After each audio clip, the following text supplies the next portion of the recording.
Friday, August the 9th. I'm feeling much better today. After like a... Still got the little bit of a scratch in the throat, but after like a week or so, week and a half of not feeling that great, feeling a little bit better. Got a little bit of a bounce in my step for the weekend. Hope everyone's having a nice Friday, August the 9th. On this episode of That's What G Said podcast, we're going to talk a little horse racing, give you a couple plays for Saturday, August the 10th. Have a horse I like at Arlington, a couple over at one over at Colonial, and we'll talk a few at Del Mar. So some Colonial, some Arlington, some Del Mar in the horse racing segment. And then a really awesome interview with Chad Cooper from the Examiner and from Flag Sports. Chad is a good friend of mine, and he lives over in Texas, and he's a big fan, and more than a fan, he knows the Houston sports teams as well as anyone. So we talk about the Houston Astros leading into the playoffs. We talk about the Houston Texans, and we preview their season. We go through their schedule. We talk about wrestling, because Chad's a big wrestling fan also. We talk about Joey Ryan, All Elite Wrestling, and then a full preview for SummerSlam. Match by match, we go through the entire card. And then, to close things out, don't act like you weren't listening and watching the other night.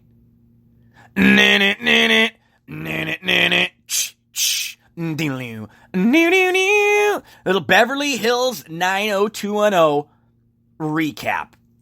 So let's get right into this episode.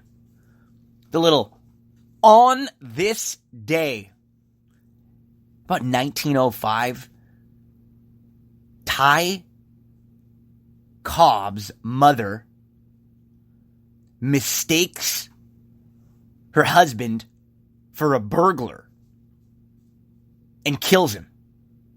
Crazy story.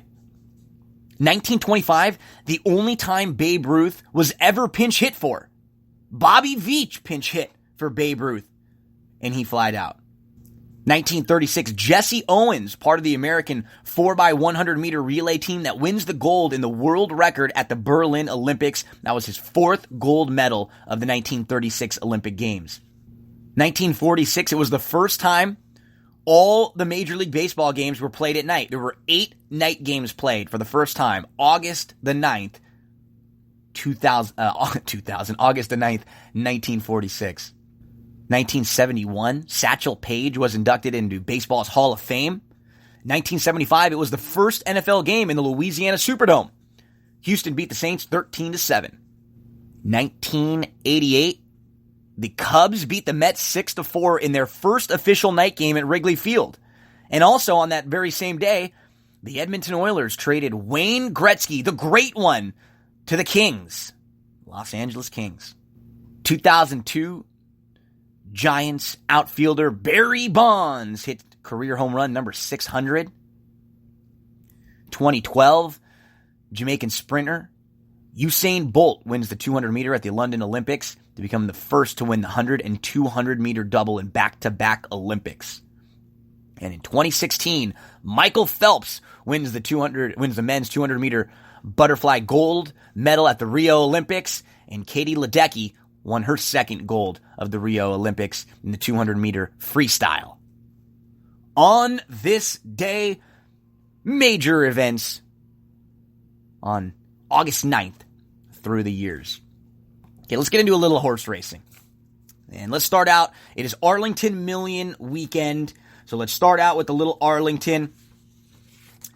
Really, I think it's going to be a very, very chalky Arlington Million weekend, and as far as Saturday and the big races are concerned. But of all of those races, there's one price horse that I like. I mean, we start in the 9th race with the Beverly D. I don't really know how they're going to beat Sister Charlie. She was very good making her... This is the Breeders' Cup Filly and Mare Turf winner from last year. She was awesome making her debut of 2019 when she won the Diana. She is close to being undefeated in her starts in the U.S. since coming over after racing in France. And she's just one of the best mares out there in training. There are some legitimate grass horses running this weekend. For the complaining and for all the buzz out there about how, there's not a lot of depth in the older male division. There's not a lot of depth maybe in the 3-year-old division. The 3-year-old fillies don't look that strong. Well, the turf horses are very, very good. The older, and both, when you have a horse like Sister Charlie and a horse like Bricks and Mortar, who are the leaders of those divisions, those are really, really good animals who are just in great form right now. I'm not gonna, what I call these races at Arlington this weekend, these are more watch races for me. Because I'm interested in the races, right? You have to be interested in races like this if you're an everyday horse player, or if you're someone who's going to play, the Breeders' Cup or big stakes races, because you want to see how these horses perform at the top level. But I don't see anyone in the 9th, the Beverly D, that will be able to compete with Sister Charlie. So for me, that's just the 7 in race number 9. We move to the 10th. This is the Secretariat, and this is the one race where I think you might be able to find a little bit of a price here. I'm going to include the 5, Rise the Guy, in all of the exotics, and I might play a little win wager on Rise the Guy if he is double digits, if he's 10-1 or over. I've followed his career from very early on, and he's been very good. He's shown ability, but he's been kind of his own worst enemy. He's broke slow, and he's been a little green. He's had to figure things out. But if you look at his last 2 starts, and I think really the key is going long, he's been able to settle, relax. I loved his last effort. He worked out a really nice trip, saving ground on the inside, saved all the ground, and it was a very, very impressive performance. And what was great about that was against older horses. So he's faced and defeated older horses in his last few starts, and now he's back in with 3-year-olds today. And when you have a long shot in a race like this, you want the horse to at least have the kind of style to give you a run for your money. And I think Rise the Guy, going longer, has a little bit of tactical speed where he can place himself maybe anywhere in the race based on what the pace of the race looks like early on. I think they have some options with him. Really big fan of the conditioner, Ian Wilkes. Let's give Rise the Guy in race number 10 at Arlington, the number 5, our big look for the Arlington races. That's the only price that I could find that I think was worthy of making a play. So let's put a few bucks on Rise the Guy, or make sure to throw him and include him in some of your late exotics if you're playing those late pick 5s and late pick 4s. In the Arlington Million, you just look at Bricks and Mortar and how good this animal has been. He has had an incredible 2019 so far, winning 3 Grade 1s, including the Pegasus World Cup Turf. He's defeated everyone in his sight, and he just continues to get better and better and better. I just don't see how he gets beat in here when his maybe toughest competition is going to come from a stablemate, Robert Bruce, who he handled pretty easily last time out. And that's last year's Arlington Million winner, Robert Bruce. So Bricks and Mortar, going to be very, very tough. I'm not going to try to get cute and beat some of these horses who I think are really, really good. So the only play at Arlington, let's give a look to Rise the Guy in race number 10, the number 5 out at Arlington. Let's get to Colonial. And at Colonial, just have one play for you. It's going to be in race number 6. So we're going Saturday, Colonial Downs, race number 6. It is first level allowance, 1 mile and 3/16 on the turf course. And let's go to the 1, Croquet Monsieur. He was a step slow. He settled nicely in that 5th, 6th spot. He was about 6 lengths off the pace. He was in the 2 path. He tried to angle in. He waited. He angled out. Took a little bit to get going. It was his first start since October 27th. And I think now with that race under his belt, about a month to recover, takes a little step forward today, able to save all the ground from the inside. Croquet Monsieur, anything over 9-2. Let's make a win wager on the 1, Croquet Monsieur. That's race number 6 at Colonial Downs on Saturday. So just one for you at Colonial, one for you at Arlington, and at Del Mar.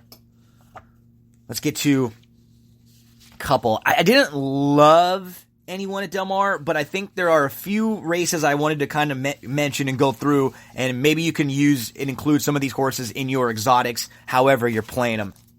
Let's get to race number 5 at Del Mar on Saturday, optional 62 non-2 mile on the turf course. I think Starting Block, the number 3, is very well spotted in here. The problem with him, he's a stone cold closer, and he just needs the type of race and the type of setup in order to win. If he gets it, if they go quick enough, he'll come closing and he'll have a big chance to win the race. And he's even better at a mile than he is going longer, because what ends up happening is at the mile, he really comes rolling late. I think he flattens out a little bit more when they go a little longer.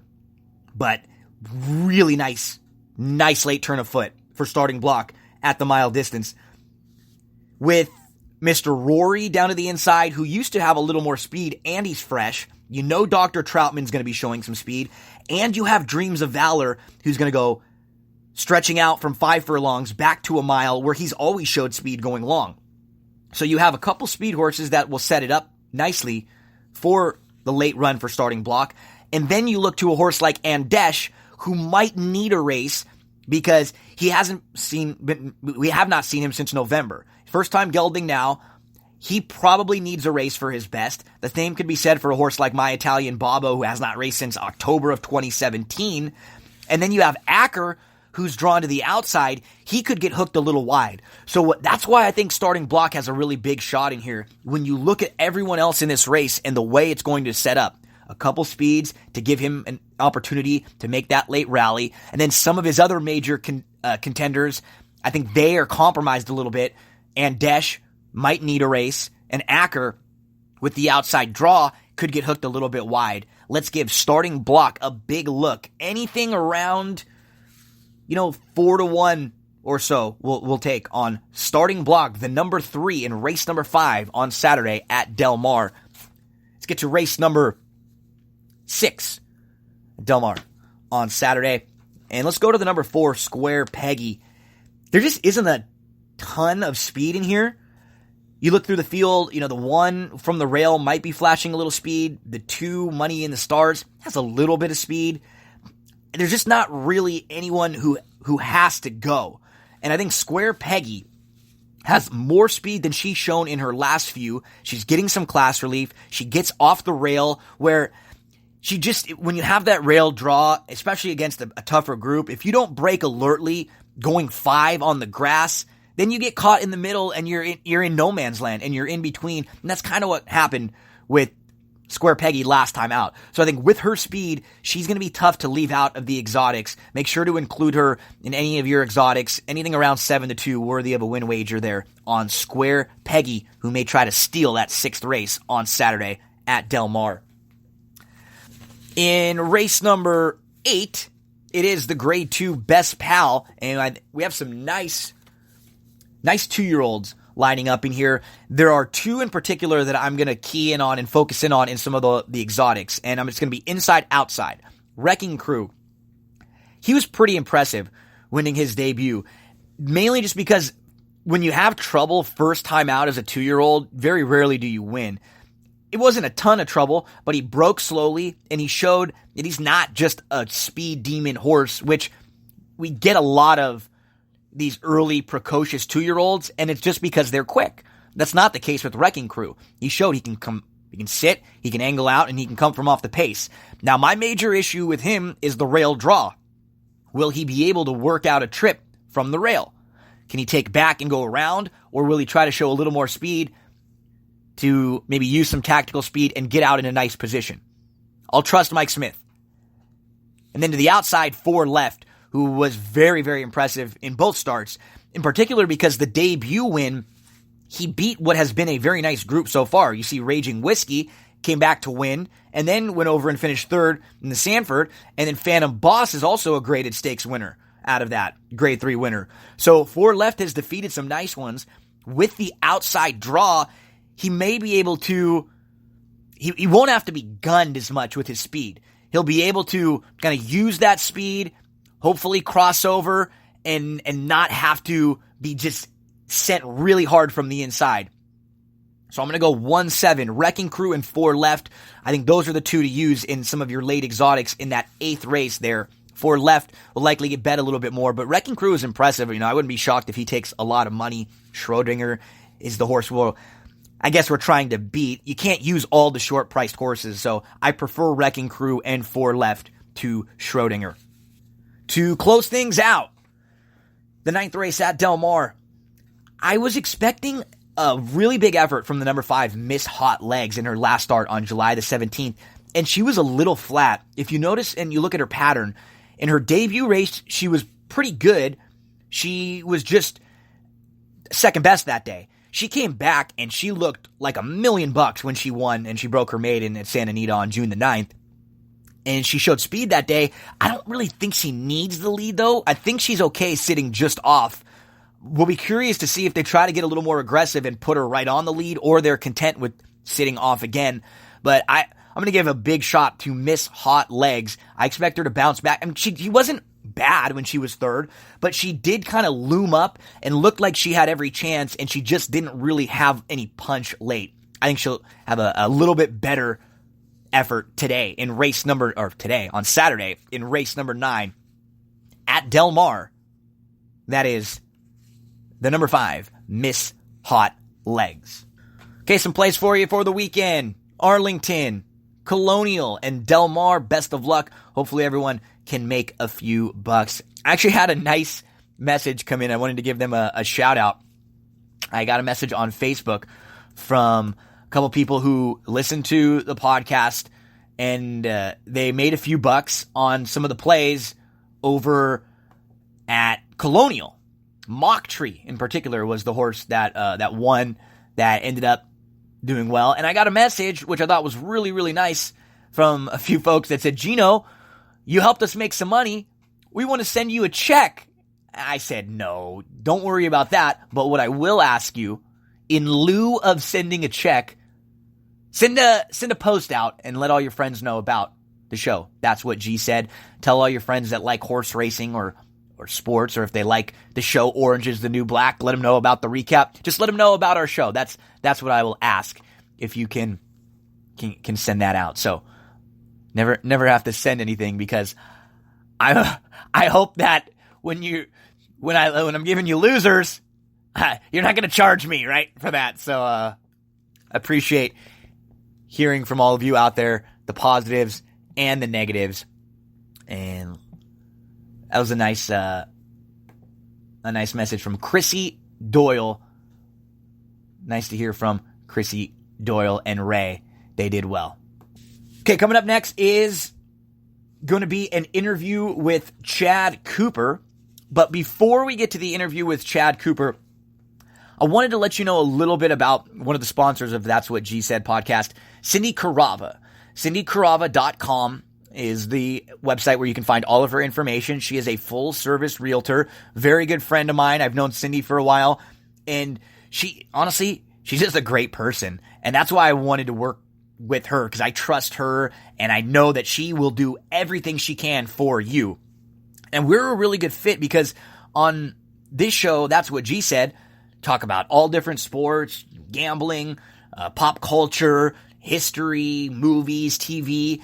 And it doesn't matter if you're someone who's interested in just the movies or just the horse racing or just the pop culture, just the sports. We all are going to need help when we look for a home, and when we're trying to find a home, or if we want to sell our home, or if we want to upgrade. We're all going to need help with that. And Cindy Carava is the perfect person for you. Get to CindyCarava.com. Send her an email, cindyc.realtor@gmail.com. If you have any questions, she can help you with everything. I just posted a video on my social medias. You can take a look at Cindy, and you can see a little bit about her and hear some things from her own voice and from her own words. And can't say enough what a great job she did. I actually went over to her office in Glendora yesterday, and I got to see her working and talking with some of her clients before we filmed the video. So really, really appreciate all the support that Cindy has given That's What G Said podcast. So let's go give her all that support. If you have any questions, or if you're thinking about selling your home or upgrading your home, or maybe looking for a new one, shoot her a message and she will help you out. CindyCarava.com. Chad Cooper coming up. Oh, this is a fun interview with Chad. We hit on so many different topics. So if you're a baseball fan, we're going to talk Astros. If you're a football fan, we're going to talk Texans. If you're a wrestling fan, we're going to talk Joey Ryan. We're going to talk All Elite Wrestling. And we're going to talk a SummerSlam full preview. He even gives out a best bet for week 1 of the NFL season. Great interview coming up with Chad Cooper. Really excited about our next guest. A good friend of mine. I met Chad through some of my trips down to Vinton, Louisiana. One of my favorite trips ever when I was working at TBG was going down to Delta Downs for the jackpot. And when I met Chad Cooper, who's going to be joining us in just a second, we realized very early on, not only do we have horse racing in common, but we're also big wrestling fans, really just sports fans in general. The interview I'm about to have with Chad is going to be awesome because there aren't many people that I can literally talk about any sport, subject, pop culture with as Chad Cooper. So I'm going to welcome him in now. My good friend, the better-looking brother of Bradley Cooper. His name is Chad Cooper. Chad, buddy, what's going down? A proper introduction. Thank you, Gino, very much. Glad to be with you. So before we get into the Texans, tell us a little about what you're doing nowadays. Where are you working, and what kind of stuff have you been working on? Here in Beaumont, Texas, which is about an hour east of Houston, still the sports and entertainment editor at the Examiner newspaper. Been here about 17 years, but doing a lot of other stuff, a lot of photography. Picked that up over the last year or two. Also doing some freelance writing for flagsports.com, a new website that's culture, sports, movies, and all kind of other viral good stuff. Just a lot of irons in the fire. That's the way I like doing it too, and I think that's why we've got along so well, because that's fun. Like when you have a bunch of different interests, you want to be able to get involved in all of those. And I see you're writing, you're photographing now. Before we get into anything else, though, we were going to save the wrestling talk for the end, but I think we have to talk about this before anything. You've been a part of this huge viral video with Joey Ryan. Tell us a little bit about the match in particular and how big this video has gotten over the last week. Yeah, it's been unreal. I mean, it's just notifications still blow up on every social media app. It's just, my phone battery's going dead all the time. Long story short, here in Southeast Texas, we have an indie promotion called Hurricane Pro Wrestling. They've been around 16, 17 years now, and a couple of weeks ago, actually at the end of July, they decided to do an all-women's card. And they brought in a bunch of big names. Of course, HPW has a women's champion, Miranda Alizé. She was in the Mae Young Classic a couple of years ago. Anyway, so he thought, okay, if it's an all-women's card, I got to bring in Joey Ryan. Sure. So brought in Joey Ryan, this internet pay-per-view with Title Match Wrestling Network with Telly Vistas and then Matt Topolsky on the call.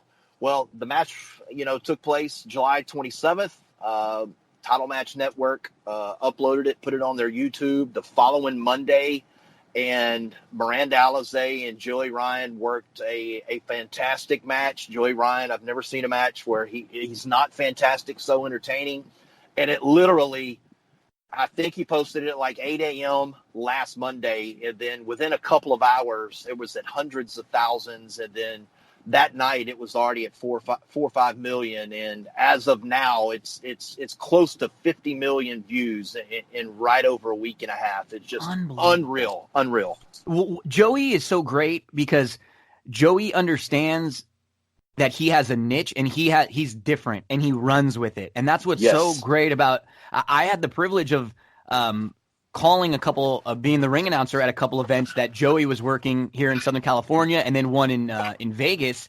And it's so great. I remember talking with him a little bit before I was doing the announcing, and he said, "Okay, hey, are you okay with me like pushing you around a little bit, and making you part of the angle?" I said, "Sir, I have been waiting for nothing more my entire life. If you need to pile drive me, throw me, do whatever you want to do, And so it was a lot of fun getting to see Joey. And what's great with Joey is he is a big star that has had options now. Sure. And he had the opportunity to go to WWE. We've seen him in TNA. He had the opportunity to go to All Elite Wrestling. But what's great about Joey is he knows that He has fun working on the independents. He knows he's a big draw there. And so he's kind of said, you know what, I'm okay with being a big fish in a little pond instead of vice versa. And it's really worked for him.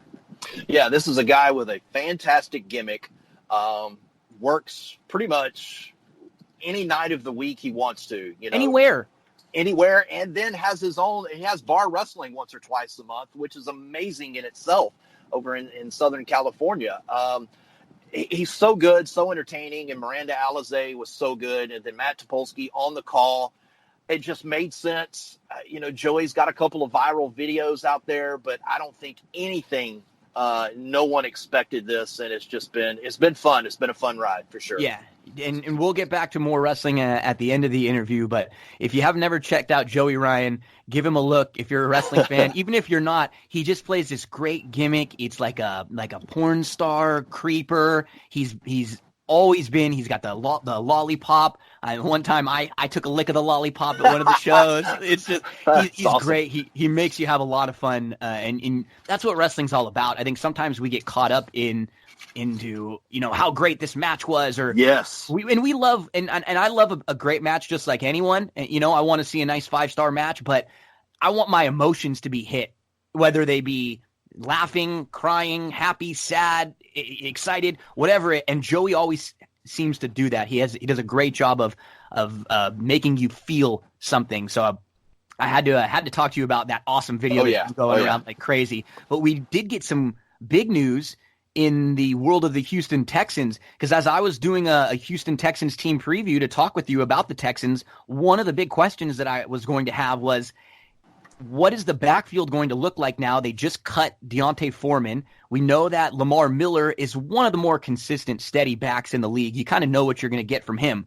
But after Lamar, it looked like there were maybe 4 or 5 young guys in there that'll kind of be battling. There wasn't a lot of kind of direction in the depth.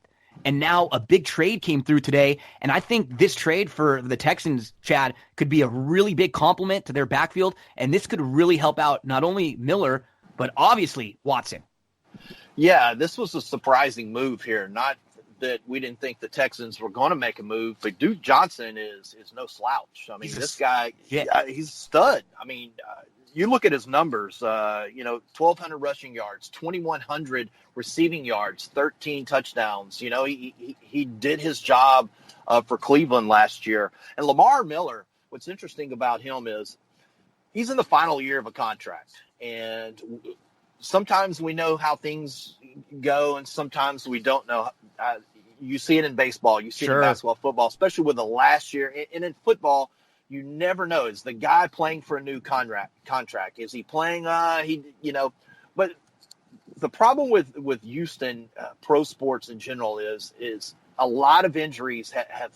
It seems like this town in professional sports cannot get over that big injury hump. We saw it with Watson, Rockets. Foreman, the Rockets, the Astros this year have been, pretty much, they've just now got their lineup intact. But can Lamar Miller be that guy that's going to carry the ball 20, 25 times a game? No, probably not. And I think Duke Johnson, it's not only going to complement him well, I think it's going to give them another weapon. And as you mentioned, Deshaun Watson needs it now.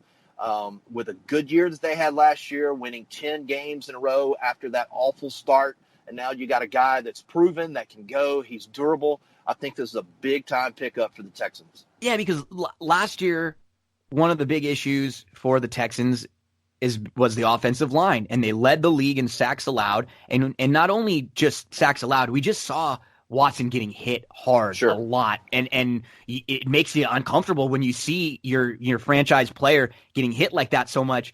And in this league now, it's with the model of Tom Brady doing it the last 5-10 years in particular.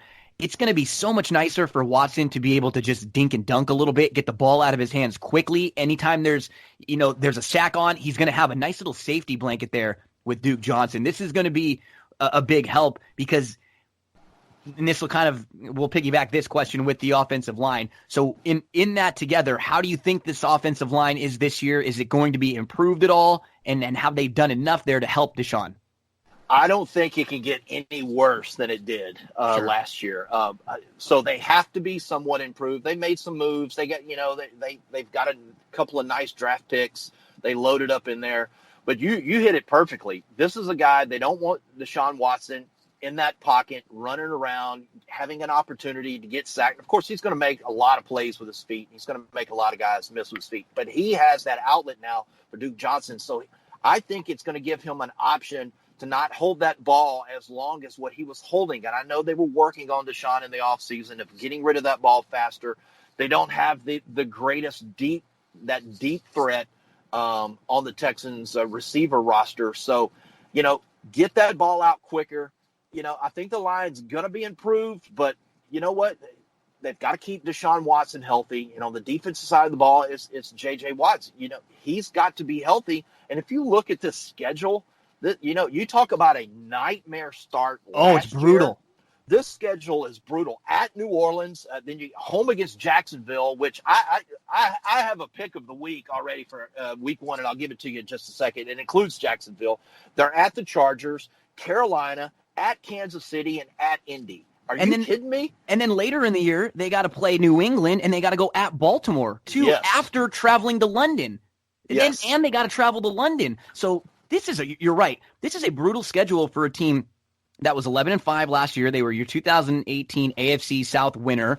But the real key is if they can just kind of hover around 500 early yes. on, then that should help them towards the back end of their schedule, because there are some very good players, especially at the skill positions for this Houston Texans team. I mean, when you start with, if you're making a list of the best wide receivers in the league, I think any list of 3 to 5 is going to have DeAndre Hopkins on it. He's sure. become just an absolute stud. And the one player I was reading a lot about, Chad, you mentioned the injuries last year. Well, from the wide receivers alone, they had Will Fuller with an ACL tear, and then Kiki Cutie, who's just started to break out and just started to become like a real fantasy relevant player, and then he got hurt. And I've been reading that there's a lot of buzz about Kiki Cutie early on in the spring camp, and that he has improved, and it seems like he might be ready to take that next step. Yeah, and that's what they're hoping. We know about Hopkins. We know he's the number one guy, but if Kiki can stay healthy, which, that's a big if, he's got speed and he's got hands and he can make plays. He's not your big 6'6" guy that's, going to fight off receivers. But if you can get him in those short routes, get the ball in his hands on these slants, these quick outs, maybe a dunk here or there, that guy, does have speed to get going. He had a great college career. And I think his time to shine, I think he's going to get that opportunity. Now, on the defensive side, especially in the defensive front, this is a squad that's always very good when you have J.J. Watt and Clowney up front and Merciless. And then you look at last year, Chad, even in a year where their defense overall wasn't quite as good, they still were the first in DVOA in rushing defense. Where they struggled a little bit was against the pass. Do you think that this team has improved at all in their defensive secondary, where they were 19th in DVOA last year and they were 7th overall in defense? Have they made any improvements on the back end of that defense to help the front end? I don't think so. They have some guys coming in. They have some young guys that they're going to look at. And it all, Clowney, is he going to come out? Is he, that's another one that's, disputing contract situations, wanting more money. You saw a glimpse of greatness with Clowney. JJ coming off that back injury, that surgery that cost him most of 17. Can Clowney be active consistently and not take plays off? That was the thing that they had a problem with him. It seemed like he would take a play too off, but it seemed like the secondary, got them in trouble several times last year. The defense did their job, 3rd and 8, 3rd and 7, 3rd and 9, and just give up, a 9 or 10 yard little pass or an ill-advised, pass interference, a holding call. It definitely has to improve. I don't think they did a whole lot this year with that. So they could be suspect once again. That could possibly be their weakness. Well, the over-under that I've been seeing set is like 8.5 or so for their wins total. And you mentioned it's not that this team isn't good and can't win games. It's that it's a really tough schedule. It really is. And I mean, if I had to pick one game to start in week 1 that I would not want, it would be at New Orleans on Monday Night Football, with the way that fan base and their crowd has been eliminated the last couple years on an opening night when they're going to be the only game on at that time. That crowd is going to be absolutely rocking. I mean, trying to call a play is going to be really, really difficult for Watson and that offense.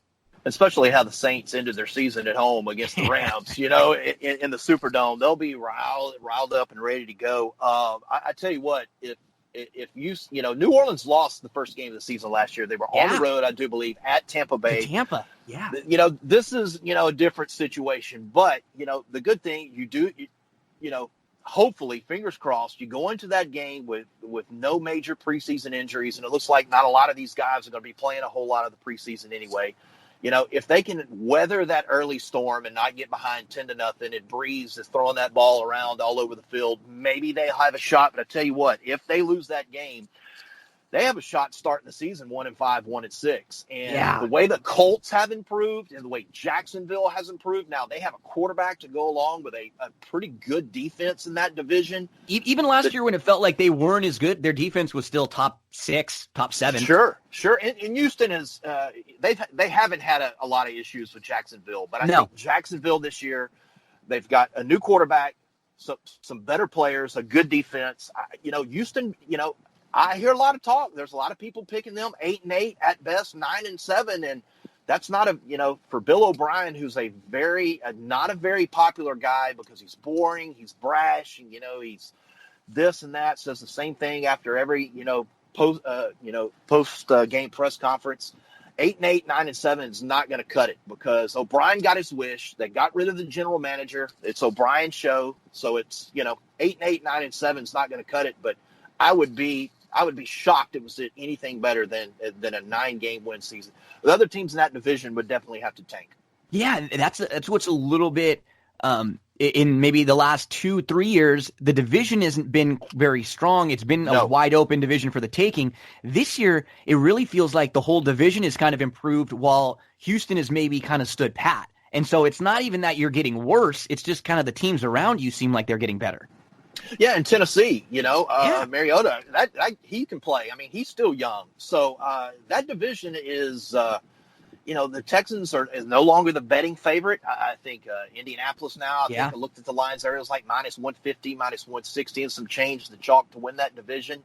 If Luck stays healthy, they're just going to be good. I saw will the Texans make the playoffs? No, -165. Yes, +135. There you go. I mean, all the talk is 8-8. Vegas, that 8 game is. I would definitely stay away from over under. I would put it on the under. They just don't see them reeling off 10 straight wins again this season. Just don't see them doing it. Not an easy schedule for the Houston Texans. I don't know if the schedule really matters anymore for the Astros, but they have just dusted some bad baseball teams. They've gone 18-5 in their last 23. They've gone 9-1 in their last 10. The Astros have won 6 in a row. And now after that good streak, they're 75-40, and they have the best record in the American League. But now coming up, Chad, they've got 3 games against the Orioles, 3 against the White Sox, 4 against Oakland, who's a pretty good team, and then 4 more with Detroit. So we're going to see 10 of the next 14 games against really bad teams that they could even beat up on more. I look at this Astros team, and you kind of mentioned just a little earlier, I feel like their biggest weakness was just injury and staying healthy. And right now, they look to be pretty darn close to healthy. And when you look at a batting order that has Springer with 25 home runs, Altuve, who struggled at the beginning of the year, and now he's back up to 300 with 19 jacks, Brantley, who's hitting 322, Bregman's got 27 home runs, Correa, like under the radar, quietly hitting 295 back from injury. How about Yuli Gurriel, who's got 80 RBIs, and he's hitting just under 300? And then Yordan Alvarez, we don't have to talk about him as a former Dodger, 348. He comes out of nowhere. He's got 14 home runs and 158 ABs. Like, where is their weak spot offensively? Do they have one? It's scary that they finally, Altuve was plagued with a knee injury last year, especially at the end of it. And it looked like at the beginning of this season, he was struggling. He was hovering around 250. He looked like Altuve from 2016, just swinging at balls. He started getting healthy. They got him right. Correa, this guy's getting hurt on massage tables. Yeah. So they say. Who knows? He's starting to come around. Yuli is just having another career year, for the Astros. What he's done over the last month has been insane. Last night, this Colorado Rockies series, this guy was setting Major League Baseball records for RBIs in a game, franchise records for RBIs in a game. Brantley is probably one of the better pickups of the year for the Astros. This guy, not that he wasn't good, but you put him in a lineup where you can't pitch around anybody, and Brantley is just on another level this year.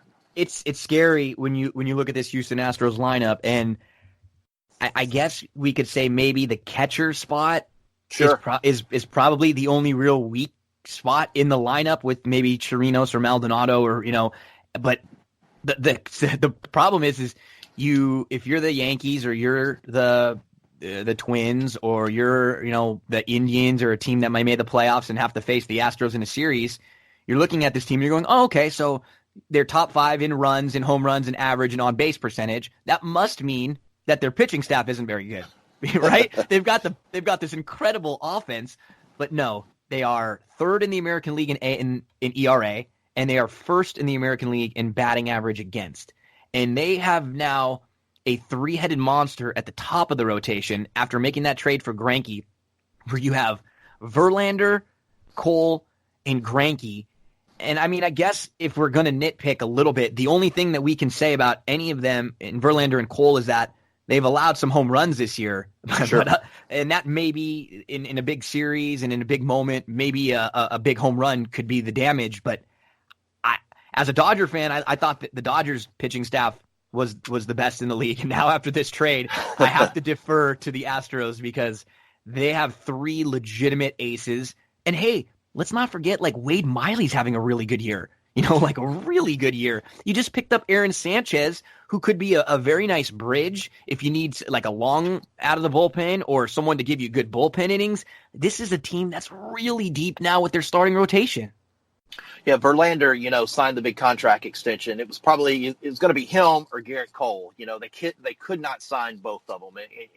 In all likelihood, Garrett Cole is going to command upwards to $200 million next year because he's more than likely going to win the American League Cy Young Award. This guy has just been phenomenal pitching behind Verlander since coming over from the Pirates. Not that he was bad there, because he was solid there. He just didn't get a whole lot of support. But they gave the money to Verlander. And, Verlander, that's his knock is he's a war horse. He's a veteran. But, over the course of the year, I think he leads the league in starting pitching and giving up home runs. Which is so weird. Yeah. It is. The guy throws so hard, and when he misses, I guess he misses at the belt line. And Cole has given up some too. But 24.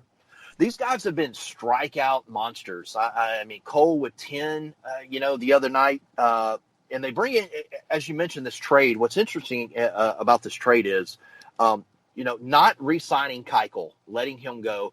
I think Greinke comes in and is their Keuchel type guy. Sure. It's not a lefty, of course, but he's not going to mow you down like Cole and Verlander. Mm-hmm. He's a junk guy, change up. He's going to make you chase some stuff. He's lull. He's not flashy. He's not going to throw 100 miles per hour. But you mentioned the name, Wade Miley has been very, very good. You know what? Aaron Sanchez, despite that, 4-13 record now, Sanchez, a couple of years ago, led the league in ERA. Was very capable, and he's a part of a combined no-hitter the other night. And, we're not playing Oakland or anybody like that. Still, that's hard enough to do. If that guy can get back on any type of what he's capable of over the last couple of years, he can be that 5-6 inning guy because – Wade Miley, do you give him the ball in a four game that you need a guy? Verlander's not going to go any less than 4 days. Is that a guy you give the ball to? Does Sanchez to give the ball to? They've been looking for a third starter. No one thought it would be him. There were all kind of rumors, going around with other pitchers in the league, but no one thought this. And the time is now for the Astros because that payroll next year is huge, and they're going to lose Garrett Cole. You've got Altuve back, you've got Springer back, but you got a couple of guys that you're not going to be able to re-sign. And their minor league, which has been just absolutely nuts because that's where all these guys come from, is pretty much depleted now. You still have Kyle Tucker, you still have Forrest Whitley if he gets over arm problems, but other than that, there's no big studs. So the time is this year to win it this year, get there, and possibly try it again next year. But the time is now for the Astros, and they went for it. I know, and you're like, I'm even trying to find weaknesses, I guess. Like when you look at the bullpen, I mean, they've been really good. Osuna and Presley and Harris, and then depending on what happens and how they set things up to start, you could have a guy like Sanchez or Miley in the bullpen even. So, like, as a fan, when you're watching the games, what is your biggest concern or why, if the Astros don't make it to a World Series or they don't win a World Series, why do you think that is? Oh, we're going to blame it on A.J. Hinch, of course, the manager. He drives fans crazy. The Astros, you talk about Moneyball. The Astros organization, these guys give certain players certain days off. He'll bring in a relief pitcher who hasn't pitched in 8 days because he's good against this guy because he wears this. And then that's the only problem that I've seen. AJ Hinch, they won a World Series in 2017, so it must have worked, right? And they have the best record in baseball now, so something must be working. But he has been known to put guys in, especially bullpen guys, at certain times when they haven't pitched well or they haven't pitched in a certain amount of days, and these guys get blown up. So that would be my concern, was a Verlander or Cole gives you a 2-0 lead going into the 7th. And, Harris, who's been pitching good, Davinsky, but one of these guys comes in and gets smoked, and gives up a 2-run jack or 3 runs, you're down to 6 at bats. So you throw away good 6-7 innings from your starter because your bullpen. But it is nice to see their bullpen starting to get better because their ERA was jacked up for a while. I mean, they had some bad bullpen outings. They went with a couple of pitchers. Every 5 days they would go with this. They'd start a bullpen guy for 1 inning, then another bullpen guy would go for 4 innings, and that kind of elevated their ERA. But my concern would be that A.J. Hinch and picking these spots and getting certain relief pitchers in certain situations because there is some talent, but it seems like some of them will go 4 or 5 days without pitching, and they come in and they do give up some runs. Well, I'm hoping we get another Astros-Dodgers rematch from a few years ago. That was a lot of fun. We had a good series there. The Astros took it in 7, and that would be a blast because both of these teams are playing really good baseball right now. Let's move on over and talk a little more wrestling. And before we get into the SummerSlam pay-per-view this weekend, I guess it's like a live event now. I don't even know if it's pay-per-views anymore with the network. But there is a new major wrestling company out there. We were talking about some of the independent organizations and independent wrestling prior to that. But the new company out there, All Elite Wrestling, Chad, this company has legitimate money, legitimate backing. They have the correct stars. They have the people behind the scenes to help with the company. And from the first few shows that I've seen and everything that I see the way they promote themselves, I think All Elite Wrestling, AEW, is in really good shape, just a couple months out from their TV debut on TNT. Yeah, they start up. They'll be on Wednesday nights, I think, first or second week of October, 2 hours. As we know now, they're going to be live every week. They're selling a lot of tickets. There's certainly a lot of buzz. Here's what's going to be interesting with AEW. I don't know, if they care so much. Of course, they don't want their ratings to bomb. You don't want that because that really takes a lot of your wind out of your sails. Sure. So I don't know what their benchmark is and their goal. Numbers. Yeah, I don't know. Yeah, I've read a couple. They'd be happy at 800,000, 900,000. I don't know. They're going to have good wrestling matches. They're going to have great wrestling matches because their roster is filled with good and great wrestlers. My only concern with AEW is, can they build television stars Sure. to bring in that mainstream fan who watches WWE a couple of times a month.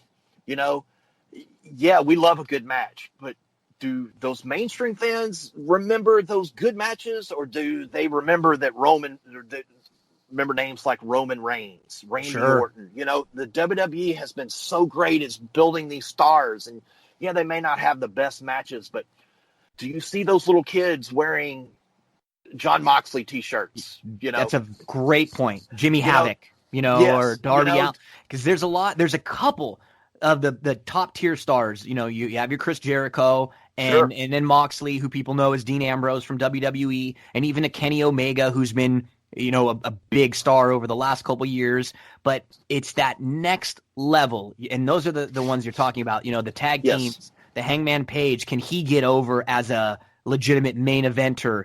Jungle Boy and Luchasaurus, some of these indie stars that are big on the independent scenes. A lot of the wrestlers that we're talking about that are kind of in that Joey Ryan world. Can they take that next step from being the big fish in the little pond to being a big fish in a big pond? And that's going to be is how AEW develops, because their big show coming up, All Out. This is the sequel to All In. Really, the way this company all started was kind of on a dare, Chad, right? Sure. I think it was it was Dave Meltzer, who the best or the most respected and known wrestling reporter, who basically said no company other than the WWE could draw a show of 10,000 fans. And a couple of these guys said, "I beg to differ. I think we could." And it was Cody Rhodes and the Young Bucks, and they said, "You know what? I think we could." And they went for it last year. They drew the 10,000 in All In, and now they have their second All Out. It's actually like the third or fourth show now that AEW has had. But on paper, this show looks pretty good. Just like running through Joey Janela, Jimmy Havoc, Darby Allin. They're going to be in a triple threat. They are going to have a tag team tournament. And so in the first round of the tag team tournament, it'll be the Best Friends versus the Dark Order. And I think we have to just talk about Cody a little bit. He's lined up to face Shawn Spears, who was Ty Dillinger in WWE, the Perfect 10, and Shawn Spears will have Tully Blanchard in his corner. But Cody is one who, I think when he was in the WWE, always knew and thought Cody was good, and I thought felt like he was underutilized. It felt like they didn't quite give him an opportunity to kind of take the ball and run with it. And I've been just really impressed with the work that Cody has done, marketing himself, promoting himself, improving his in-ring work. And he, I think better than maybe anyone else out there, he can tell a story in the ring just like his dad did. And that's what makes, wrestling for me, that's what makes me love wrestling. As we said, we can watch a good match anytime, but is this going to be a good match with some emotion behind it? And Cody has done just an amazing job, and he is going to be one of the faces of this company. Absolutely. He has done so much. It was a blessing for him to part ways with WWE, and it happens. And some need that. Some need new change of scenery to redefine themselves and go to Japan, travel the world, get that fire back. And what I've seen from him has just been nothing short of spectacular. When he was in Ring of Honor, when he had the ring, that story, that gimmick, making, his opponents kiss the ring, it was just so good. And Brandy, his wife, she does a great job. She's improved her in ring. She's like a great heel, and part of the shtick with him, she really lays it on well on social media, and she's great, just great looking, but she just make sure it. It's just awesome. She's great, and they have it's like a really good package altogether. And the dog Pharaoh is around with them sometimes. It's they seem like they get it, and they've done very well with this company so far. And we'll be rooting for him and hoping things go great, because it's maybe it'll be if they can get going. Everybody mentions the Monday Night Wars, and maybe it'll be like the years when WCW was pushing WWE, and that's when both of the products were at their best, and that's when wrestling was huge, in the middle to late 90s, and with some main event matches at All Out, like John Moxley versus Omega and Jericho versus Hangman Page. Hopefully this show will give them a little momentum for, I believe, October 2nd on TNT. But, Young Bucks, Jungle Boy, Luchasaurus, and Dustin Rhodes haven't had a match carded yet. I'm assuming they'll probably be in there somewhere. But that'll be August 31st, All Out. Maybe I'll bring you back either before or after for a preview for once we know the full card, because I think we know most of the card for WWE SummerSlam, which is going to be this Sunday. And what's really crazy, Chad, looking at this card on paper, they have 10 matches down right now on paper, and they're all singles matches. That's interesting, isn't it? You never see that in WWE. I mean, you see so many triple threats and fatal four-ways and matches where they try to get everybody on the card, especially on a big show like this, an extra battle royal. So I'd imagine there's probably going to be 2 or 3 more matches added on the kickoff shows, and it seems like there's a few more to add. But let's go through the ones that they actually have listed as official matches for SummerSlam. The first one, we don't have to spend too much time on, but this would have been an unbelievable indie match a few years ago. Drew Gulak versus Oney Lorcan for the Cruiserweight title with 205 Live. I wish they would just change the name of it to Not Live, and they could do a better job of maybe filming it with NXT or at Full Sail, because I think there's such good work in this Cruiserweight division, and it doesn't get, I think, the recognition that it deserves. I mean, if you put Drew Gulak versus Oney Lorcan in like an Evolve show or the main event of like PWG, or any indie place, or even NXT, the crowds will go wild for that match. But when you have them sometimes before SmackDown or after SmackDown and the crowds are only half full, I just feel like sometimes these guys don't get their due credit. No, and if you go back and look over the last several big pay-per-views or, whatever you want to call them now, as you said, the Cruiserweights have basically stolen the show. I mean, they're usually not always on the kickoff. I think maybe a majority of them have been, but they've definitely been the curtain jerker. They've been first. But those matches have been solid, and Drew Gulak has become so over with the WWE Universe. I'm looking forward to that match. It's going to be solid. They're going to bring their best. Yeah, this will be hard hitting. If they just get these guys like 10 minutes, they're gonna go at it. Like Oney Lorcan is unbelievable. Oh yeah, uppercuts and strikes, and he is very, very tough. The second match on the list, we just actually had it added to the card, and I think a lot of this has to do with the fact that the last time we saw Goldberg in a WWE ring, it was not very good when it was over in that Saudi Arabia show. And we do have to give him a little bit of a mulligan because he got concussed really early on in that match. And so it was him versus The Undertaker. It was sloppy. They were missing moves, and neither guy looked very happy. And I think both of them wanted to make sure that was not the last thing anybody saw of them in a WWE ring. So now we're going to see Goldberg versus Dolph Ziggler. And, is this going to be just a squash? Is it going to be maybe 5 minutes? How do you think this match will unfold? I hope not, because I love Dolph Ziggler. I love him as a heel. I've never seen a stand-up, so I can't judge that. I know he's, putting a lot of time and effort into his stand-up comedy routine, but I think Dolph has done a good job with the storyline. I think he's built it up. I think he's got people to hate him again, and he's made Goldberg a bigger legend than what he's already looked at. I think people are going to forget about that Undertaker match. And, of course, one thing about Dolph, that guy, he can sell moves. So just I cannot wait until Goldberg and that spear and see what Dolph has. This is the perfect opponent for him. Yes. I feel like this is the perfect. Yeah. And so Ziggler will do a good job. He did a good job the last couple of weeks with when he came out doing the Goldberg entrance on SmackDown, and so this will be a good showing, I think, for Goldberg. The third matchup is going to be a legend versus a future legend. I did kind of like the back and forth I saw with Charlotte and Trish Stratus. Trish Stratus, who was so good in the Attitude Era, and we have to give her credit because she was totally a sex symbol when she started. She was not a wrestler. She was just a really hot girl who was the eye candy, who was, in as a manager and was in storyline angles with Vince McMahon. And she trained, she worked so hard, she improved, and she became a legitimate in-ring competitor. Her and Lita had some battles. They had some really, really good back and forth. And I'm expecting a lot out of this Trish versus Charlotte match. Yeah. I don't know which way they're going to go. I don't think there's a wrong way to go. Of course, SummerSlam's is in Toronto, Canada this year, so up where Trish is from. Charlotte is so darn good. She's so good. It doesn't matter. She doesn't need the belt. So that's why the Raw Women's or SmackDown Women's Championship, it does not matter what.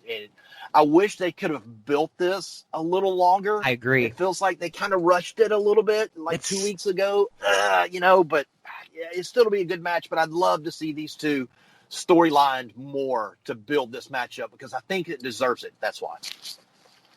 The match that could be the best work rate match of the night. And if this match gets about 15 minutes, it could really, really steal the show. And that is AJ Styles versus Ricochet. If you're making a list of the best workers in all of wrestling, in all of the world, these two are on probably your top 5, top 10 lists.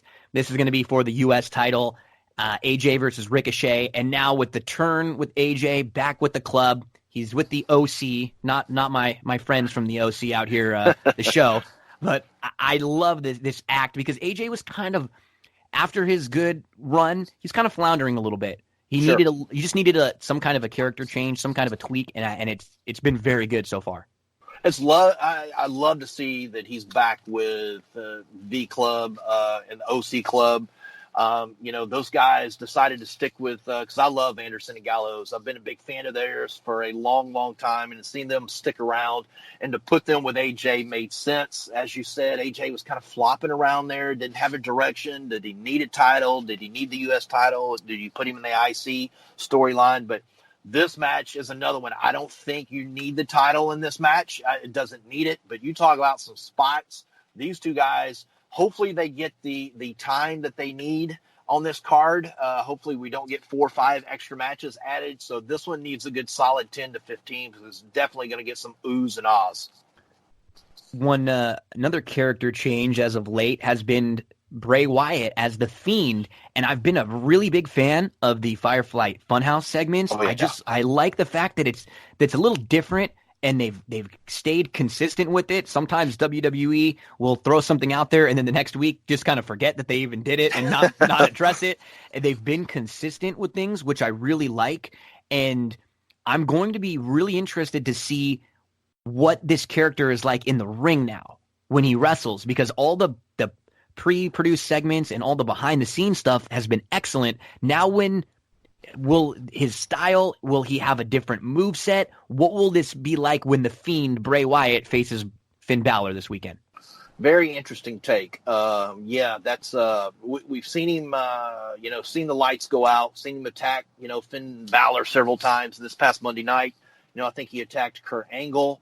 I'd like to see some different things with Bray Wyatt, some moveset. Of course, the Sister Abigail, when he gets in the spider stance, those are, as Michael Cole says, vintage Bray Wyatt. But with this new dark character, I think we're going to see some new stuff. Him and Finn should be pretty good. Finn's one of the best in the world. So this match shouldn't get lost. It should be good. Yeah, I think that I've heard something about Finn having some injuries and that he might be taking a little time off after this. So I would imagine, especially with the Fiend and Bray Wyatt being a new character, we'll probably get Bray to get the victory here, and then maybe Finn come back when his injuries are healed up in a month or two, and maybe we could get that Demon versus the Fiend at some point later on in the year. That'd be great. I've been a big fan of the Kevin Owens face turn, and Kevin Owens is a real good kind of anti-authority character. He played like a similar role when he was in Ring of Honor, and he's a good heel, but I think he's maybe even better as this like face that the good guy that the people love to cheer for, but he's not your typical good guy. So we're going to see Kevin Owens versus Shane O'Mac. If KO loses, he quits. I'll tell you, Shane came back, and he was one of those characters when he was gone. I knew when he'd come back, the people would give him a huge pop, and he was embraced. And I didn't ever know after a while if Shane was going to be able to turn back and be heel, but he's done a really good job laying this heel shtick in, and if anything, we're going to get some big spots in this match. Yeah, and I kind of thought, I was like, I thought the Shane character was killed off with him and the Miz and that storyline, and then they ended their feud, and then Shane's with Drew McIntyre for a little while. But WWE can never go wrong with someone that's anti-McMahon. Sure. And it's worked out for so many other people. Yeah. Stone Cold Steve Austin, Shawn Michaels did it. He did it for a run. They all have. I think Kevin Owens, this has been an amazing turn for him. I know he battled injuries. He came back. He looks great. He lost weight. I think the fans are behind him. He's that jerk of an attitude. I'm anti-McMahon. Hey, I was an indie type guy. Woe is me, blah, blah, blah. And you're going to get some interesting spots here because, love or hate Shane, he's going to bring it. And he may not have the great skill set as some of these other guys who are on this card or not on this card, but that guy is going to take some spots that nobody else on that roster would. And I think he and KO, I think this will be great. Hopefully it goes as planned, but you never know. There could be some kind of other underlying storyline here that Kevin Owens goes away. But I think with him just coming back, I think Shane McMahon, I think it's his turn to go away for a while. Yeah, I agree. I think Kevin Owens goes over here. We have our first of the two women's championship matches with Bayley versus Ember Moon. It's kind of been another one that I guess the main knock that I would have on this SummerSlam is there's not been a ton of build for most of these matches. There's only a few that have maybe gone longer than a few weeks of setting them up, and Bayley Ember Moon was one of them. I like Ember. I think she's good in the ring. Bayley almost feels like she's kind of getting a little heelish here. What do you expect out of this match? I don't expect a whole lot. I don't think it's going to be given a ton of time. As you said, it's another storyline that kind of felt rushed. I think Bayley basically picked her. They tagged or something at one time during Raw or SmackDown or whatever it was. And okay, it's Ember Moon, so there hasn't been much buildup. They're both good at what they do. There's just not that. Did Bayley need the title? I don't know. It's a couple of these women that's on this roster. Do they need the title? I don't know. But this one's definitely I do not have a lot of interest in. Yeah, this is probably going to be one of the weaker matches on the show, just as far as the build and overall interest. The next match though is one that when it's funny, as wrestling fans, we don't demand a lot as far as in the storytelling. It's so easy to appease us with just like one line or just a little bit of an explanation sometimes to just say this is why. And it's nice because in this Kofi versus Randy Orton feud, there's been all these rumors for years about how, Randy Orton was kind of holding Kofi back, and when Kofi was about to get his chance, Randy Orton was one of the reasons why he didn't get the chance because he badmouthed him backstage, and he said he wasn't ready to go.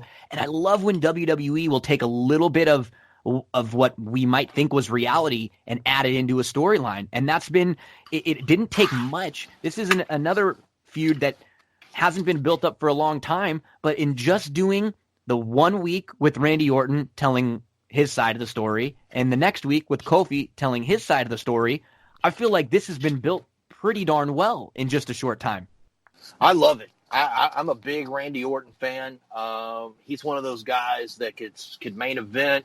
The RKO is an iconic. Did you see his wife? Yeah, that was amazing. Oh, that was great. That was amazing. I watched it numerous times. Me too. I think I think the buildup has been good enough. I don't think it needed to be any longer. I may turn a little heelish here. I'm not the biggest New Day guy. I never have been. I know they sell a lot of T-shirts. I've caught the pancakes at WWE live events. I just haven't been into. I'm more of a Big E fan, I think, of the three. I don't see Kofi losing the title here. I don't. I do see a solid match. I don't think, Kofi can go long. I don't know if Orton wants to go long. I don't think we'll have shenanigans here. I don't see Randy Orton winning. I would love to see the belt on Randy Orton, but, Kofi's still hot, and you can see it at live events and every Tuesday night when he comes out to the arena. These people, the WWE love merchandise sales. I've been told one time the reason why Raw and SmackDown is 5 hours a week is to sell merchandise. Well, The New Day still sells a lot of merchandise, so I see Kofi probably retaining here. Yeah, I think I'm one of the people that like takes Randy Orton for granted because you kind of forget how you forget how good he is until he's put into a spot like this, until he's put into like a really good storyline. And even, before the Randy Orton and the Wyatt family and the Bray Wyatt stuff got a little too goofy, it was very good to start. And I think when you can give Randy some reality and let him play that heel and let him just speak his mind and tell you what went on, I mean, he is so talented. This is going to be a fun match, and I'm the most interested in Randy Orton that I've been in a while. Just by the way that they've set this match up. The two big matches. Well, okay, before we get into the final two, what do you think we're going to see with Roman Reigns? Because Roman Reigns does not have a match carded. There's the whodunit going on with who tried to, drop the forklift and all the equipment on Roman, and then who tried to hit him with the car. We know it's not Samoa Joe. Maybe it is. Maybe he's got something to do with it. But the way that they're pointing, and everything that I was hearing was it was going to be something with Roman Reigns and Daniel Bryan, as Buddy Murphy mentioned Rowan. So what are your kind of thoughts on this whole segment and this whole angle? Yeah, I like the angle. It's something different. We're not seeing Roman Reigns closing Raw or SmackDown. Of course, this wild card rule. I love it. I agree. Yeah. So we're not seeing the show end with Roman Reigns beating someone else or Superman punching else. So it's made him look like, in the WWE, you got to give them credit for how they do this. They know Roman Reigns gets boos. They know he's got a lot of fans and he sells a lot of T-shirts. And he's on the cover of the new WWE video game with Becky Lynch. But I love the fact now that they're building this up, and I would love for them to see, maybe this is the Usos. Right. They haven't been on TV for maybe the last week or two. Maybe it's them. We saw Daniel Bryan and Rowan in the ring. So, maybe they're going to throw us into a family thing. That would be, that's a Paul Heyman type storyline there if we get that. But I would like to see somebody that we're not expecting. Like, hey, man, we've been in your shadows for this or that. But, I don't know if he's going to have a match or not. It would really seem odd because this is one of their biggest events of the year, Royal Rumble, WrestleMania, and SummerSlam. So you would think he would have to have a match. So maybe it's an impromptu type deal, but maybe he gets attacked, something else happens. But I do love the storyline. I do love what's going on, and I hope it's someone that we're not expecting.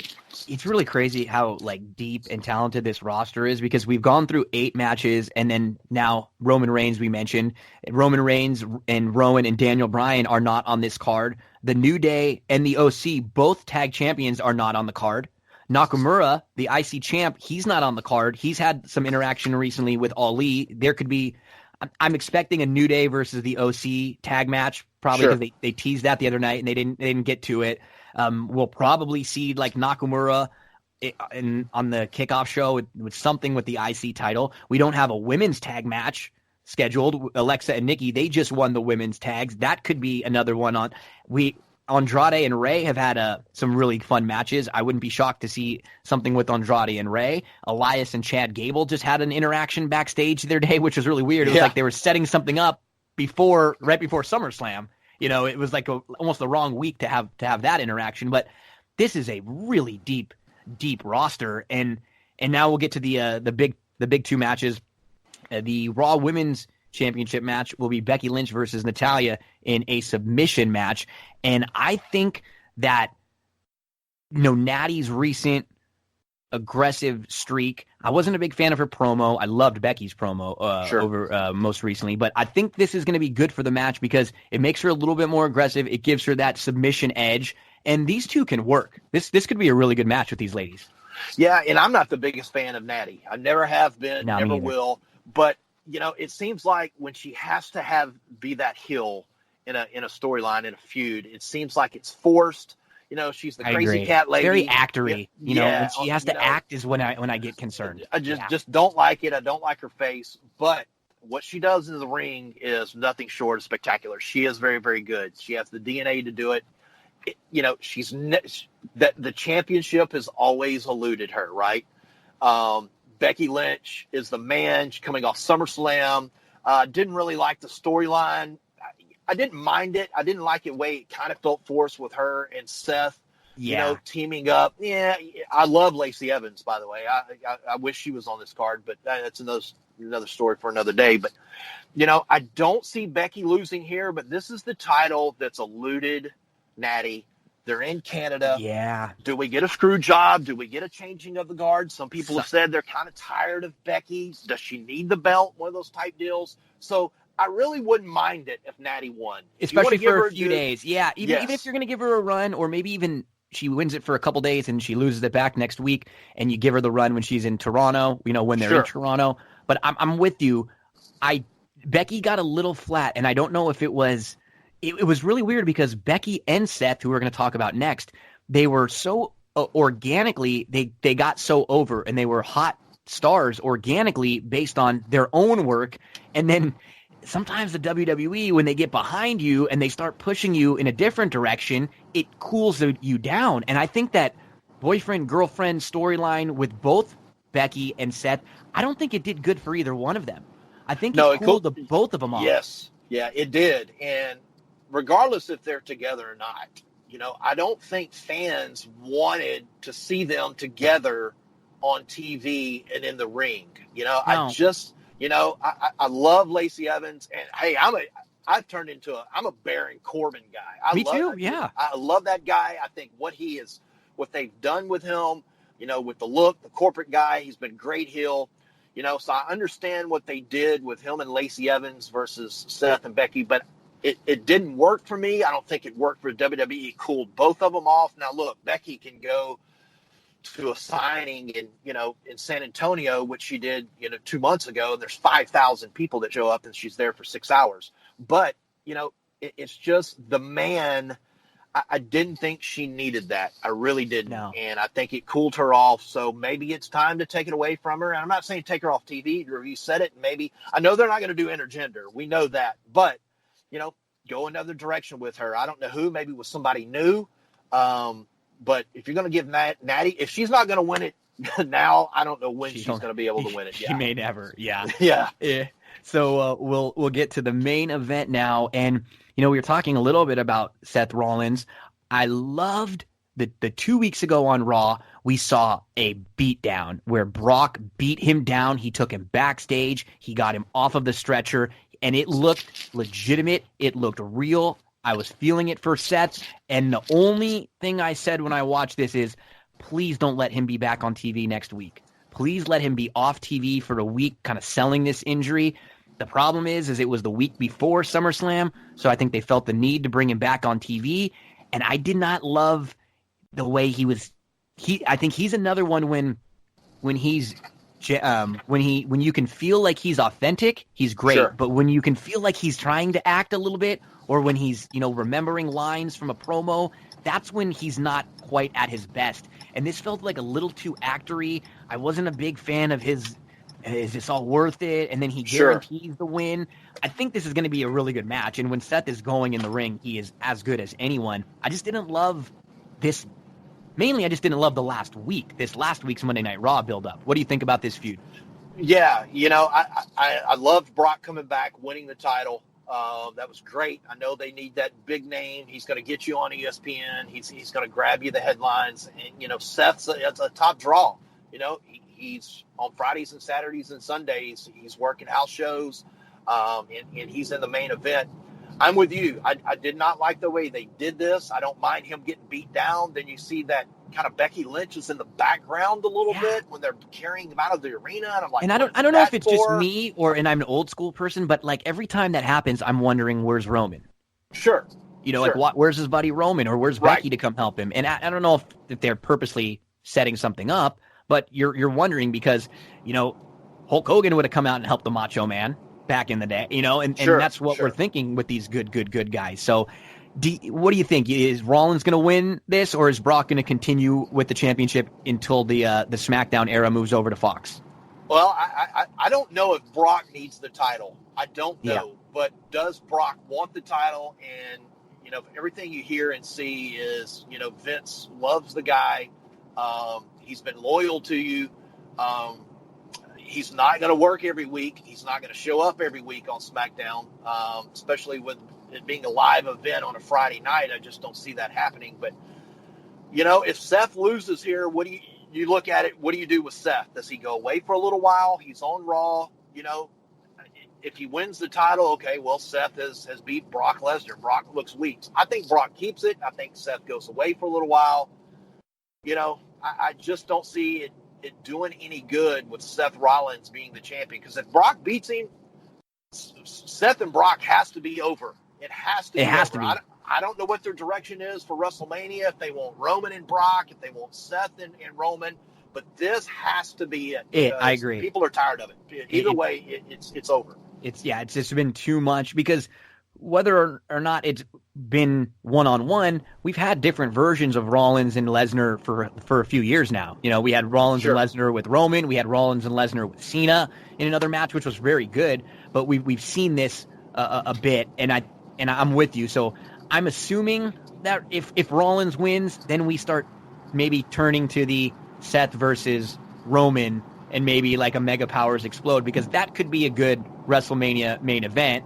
And then if that's the case, do you turn one of them, and now does Seth become the heel again? Because maybe the fans are kind of okay. It seemed like a few different times that when the fans had a choice between Roman and Seth recently, they've kind of gone back to Roman. And I think Seth plays that heel part perfect. Yes. I think he's a great heel. He doesn't need anybody, and that would be a way to go to build that up to WrestleMania, because I don't think Brock needs the belt. I really don't. I don't think the Spocks want him to have the belt.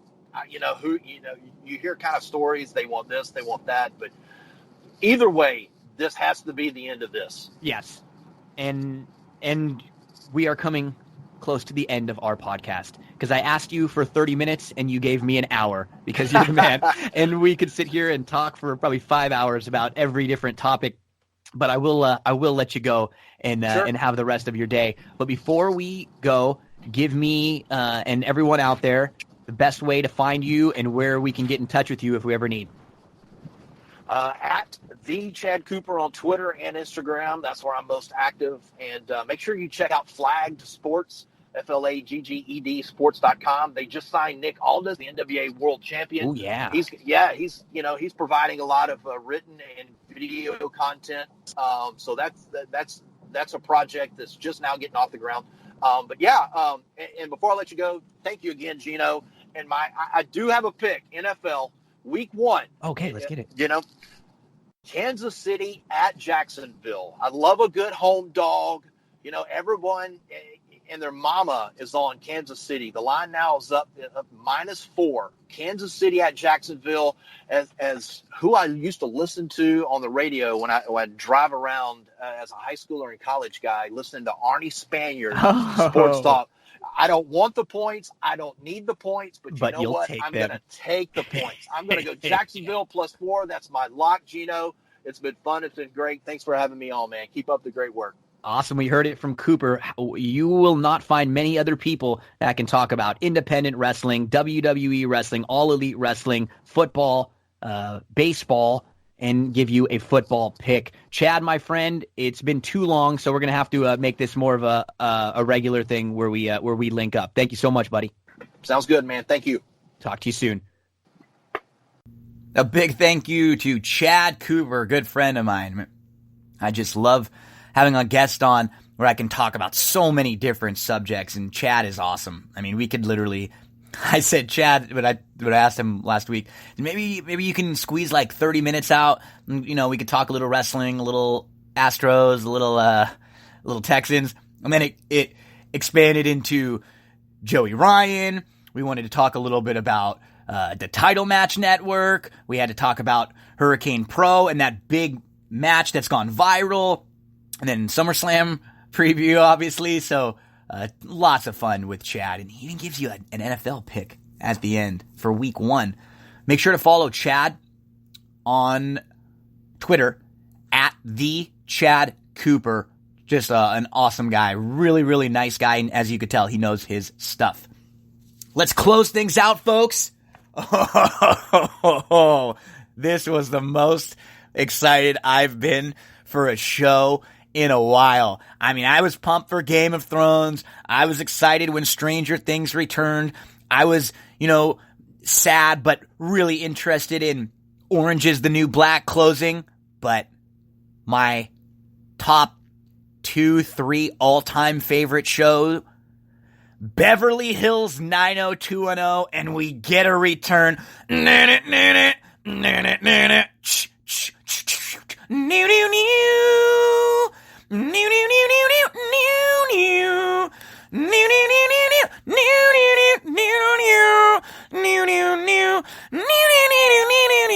Awesome. Okay, so it opens and we get David Silver and Donna. They're married. And Brandon Walsh and Kelly, they own the Peach Pit. They're together. Brandon's waiting tables and joking around. He's the new version of Nat. And then Steve and Andrea, they come in and they turn in the egg. Remember when years back when they had to go to that liquor store and give him an egg as a secret entrance to a secret club? They're having fun, and then, whoop, just a dream. It was just a dream of Tori's. Because the way that this show is, it's a little bit different, but it actually works. It works. They're not playing the actors that they played in the show Beverly Hills 90210. They are playing themselves. Tori Spelling is playing Tori Spelling on her way to the Beverly Hills 90210 30th reunion. Her and Jenny Garth are very good friends, and they're on a plane in coach traveling over to the 30-year reunion. Tori's reality show that she has with her family just got canceled, so now she's broke. We then see Brian Austin Green. He's married to a huge star named Shay, who's a big singer, but he's a stay-home dad, takes care of the kids all the time. Ian Ziering, he's married to a fitness model. Together they have books and a brand called Hollywood Wed Workout Books, and he's always promoting and pushing the brand. Loves his wife, though, you could tell. And then Gabrielle, she's now a grandma, and her granddaughter is named after her. We see Jason Priestley. He is directing a TV show. He got into it with a star, and he punched out an actor. The guy says to him, this kid, all you'll ever be is Brandon Walsh. And then Brandon Walsh punches his lights out. We then see Jenny Garth, whose husband just left her. This is her third failed marriage now. She is not looking forward to this reunion event, but they're all going for the money, it seems like. And I think they like the bit of notoriety and popularity they have, but it's great how they just seem to resent and hate each other. Most of them do. Jenny and Tori go to check in for the event, and they don't get recognized. One of the guys says, "Oh, you're so much older than her. You look so much older than her." Tori Spelling, she's nervous about seeing Brian Austin Green because she hasn't seen him in 20 years. Remember, they were Donna and David on the show. They were love interests. She lost her virginity to him on the show. And I just love that throughout the episode, we get that music all the time, like over and over. Again, it gets me pumped every time. Every time. Brian and Tori are a little flirty. They're reminiscing. Tori helps him through a nervous moment before they all go out on a panel. There's a panel where they're sitting and they're doing a Q&A with fans and reporters. And this is where we start to really see that everyone kind of has a way they're being portrayed, right? And it's mainly to do with partially who they are in real life and partially their former character for Beverly Hills 90210. It's funny. I think they did a really good job. I mean, it's super corny, but they did a good job kind of going back and forth. On the question and answer panel, everyone's asking Brian about his wife, Shay. He never seemed... It seems like nobody ever really cares about him. He's generally just getting asked about his wife and asked about everyone else. Jenny, she is obviously bitter. She still has some feelings for Jason Priestley, but she hates how everyone thinks of him as the good guy, as Mr. Right, does it right all the time. She even mentions, something like he's not like he in real life is not like his character. That was one of the questions, and she points out that Jason is not like Brandon at all. And then Ian, he's always mentioning his wife, his perfect marriage, and his brand. He pulls out his book when he's on the Q&A. It's a perfect photo op. Book time. Get a little plug in there. So basically, everyone has their issues, right? Brian is getting overlooked all the time. He's not in the spotlight anymore. Gabby, she's old. She's responsible, but she's always got that old shtick that you get they're making fun of her for being the old one and for always making sure that everyone's doing things right and not getting too out of hand. Jason is the good guy, Mr. Right, but now he apparently loses his temper. Jenny has guy problems as she did as Kelly. She does as Jenny in real life. Ian's pushing his brand and always overly in love with the girl that maybe didn't reciprocate it, right? And that's the same thing now we find with his wife. And then Tori Spelling is broke and she's a mess. Everyone's bitter. They don't like Shannon Doherty.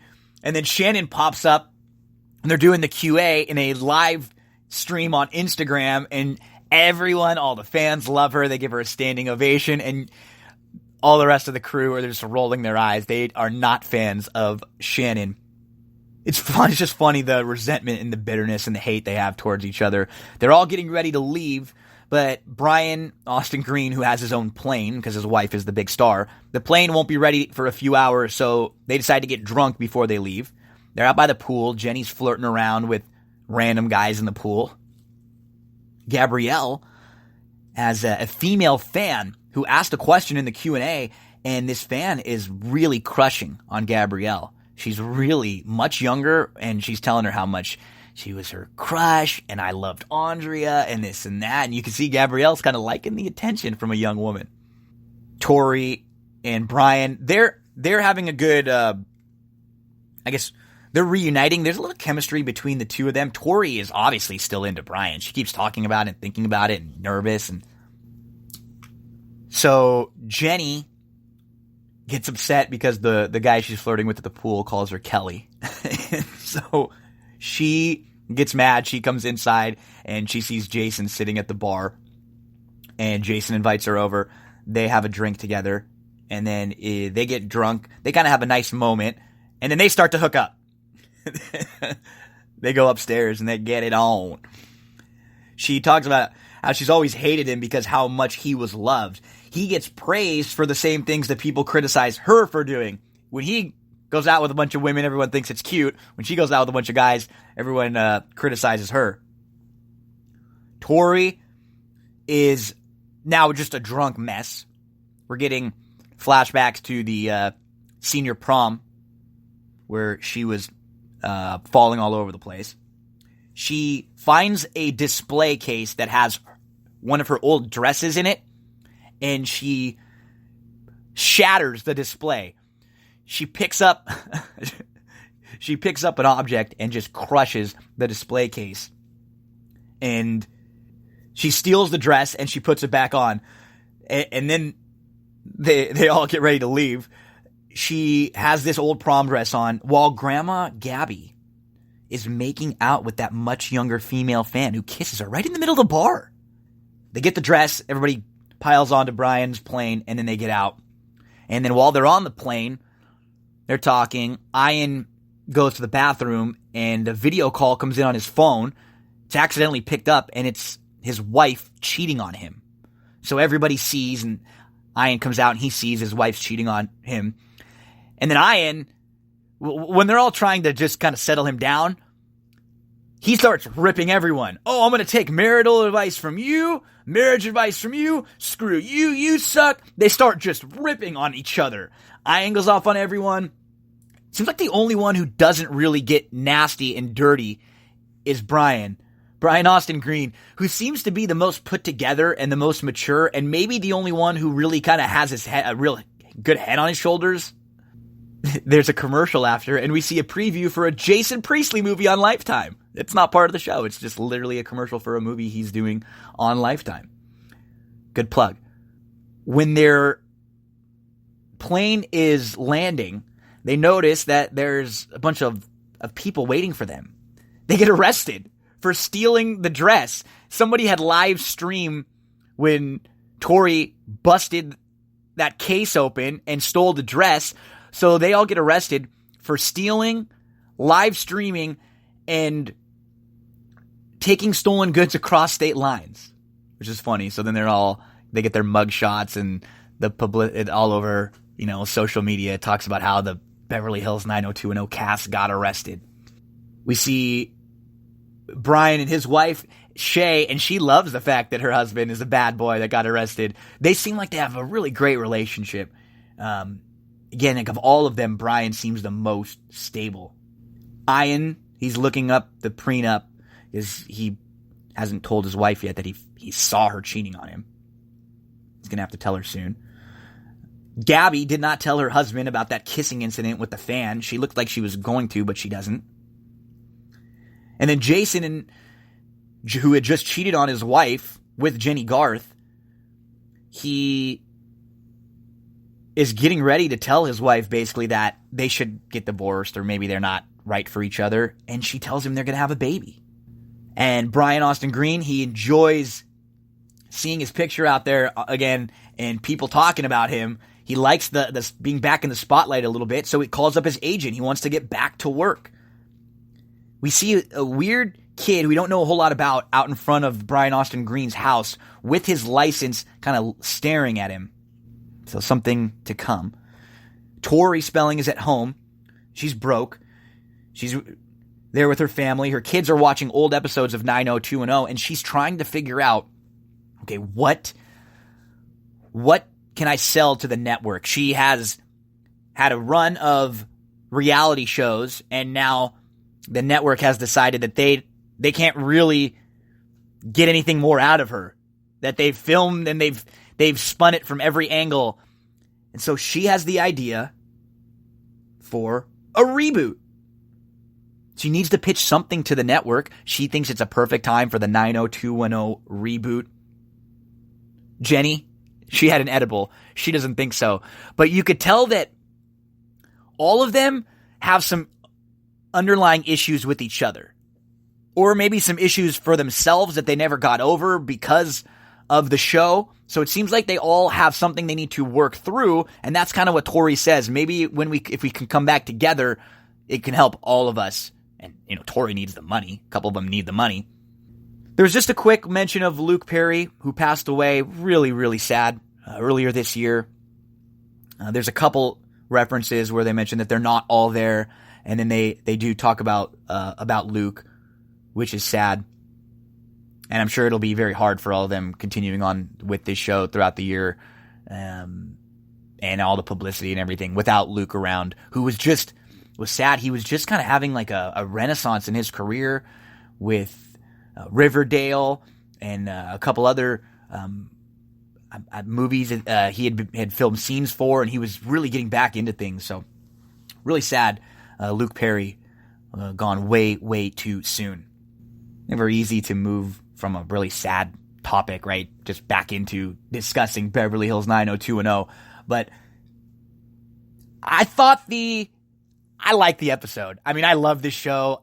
It's corny. It's kind of what I was hoping for. I didn't really want them to stray away from the show, and in playing themselves, but like the characters on the show, they don't. And I enjoy it. And I'm ready for the reboot. So that I guess starting next week, we'll see them pitching the show and them starting to put together the reboot of 90210.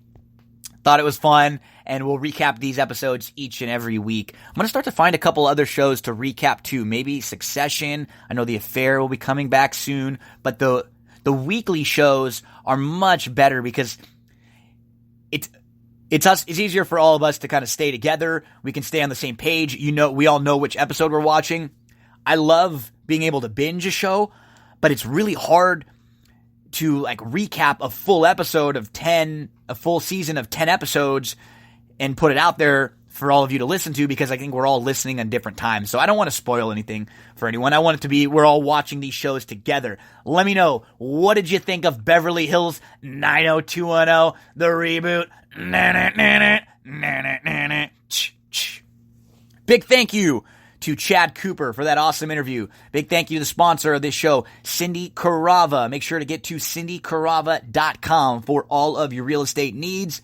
And if you can do me a big favor, head on over to iTunes.